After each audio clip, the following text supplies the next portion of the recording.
it's important to realize that when we're talking about Brazil, we're talking about a country that's one of the top 10 economies in the world. Geopolitically, is the most important country in the southern hemisphere. Brazil, sometimes Americans don't realize, but Brazil is half of South America in terms of population, territory, and GDP. So it's not any country in South America; is the country in South America. So, and I mean, Brazil is in a really bad shape right now, and this is one of the reasons why is getting closer and closer to China. So right now, the country is, I would say, in the worst shape I've ever seen in my life, because we have at the same time we have a dual crisis, a crisis of economic instability in Brazil and also political repression, which mirrors on steroids the patterns that we see in other Latin American nations like Venezuela. So on the economic front, we have under Lula da Silva's administration, the country has been recording unprecedented public deficit. The dollar has reached its highest historical levels against the Brazilian real today, and this is the mark of a significant deterioration from the previous economic condition that we had under Bolsonaro. So the political situation in Brazil is also very concerning, to say the least, with unprecedented political repression targeting dozens of former President Bolsonaro's, which is the right wings, the Trump of Brazil, his allies.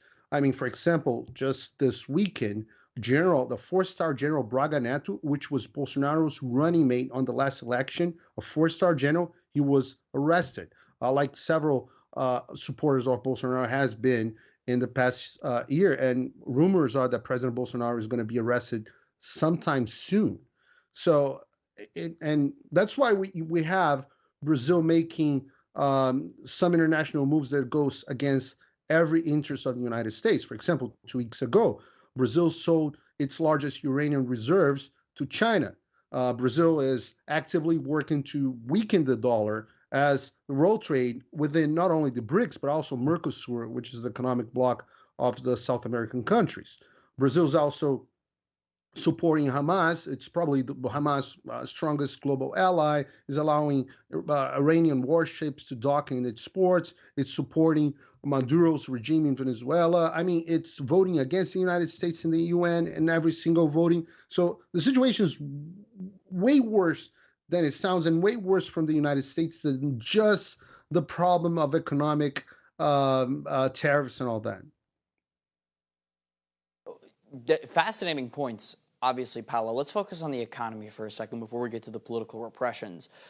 Is there anything that Donald Trump can do, or this incoming Trump administration can do, to sort of reel Brazil back away from its advances towards aligning itself fully with China and working towards the United States' ultimate goals?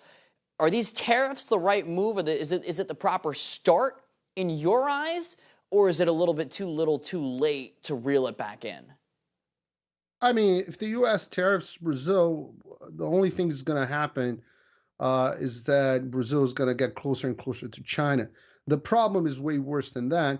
What makes this situation worse is that everything that's happening in Brazil happened because of the Biden administration. This is not an overstatement. The State Department of Biden effectively sponsored and guaranteed the election of Lula da Silva, the socialist that is the president of Brazil, and supported the Supreme Court Justice Alexandre de Moraes, who is the de facto dictator of Brazil. So Lula da Silva is a communist. He was the president of Brazil from 2003 to 2012, if I'm not mistaken. And during his term, during his first tenure, what happened is that for the first time in Brazil's history, China became Brazil's number one economic partner. Guess who was the number one before that? It was China. So the Biden administration actually sponsored the election of the guy that made China Brazil's largest economic partner. So it's a geopolitical problem.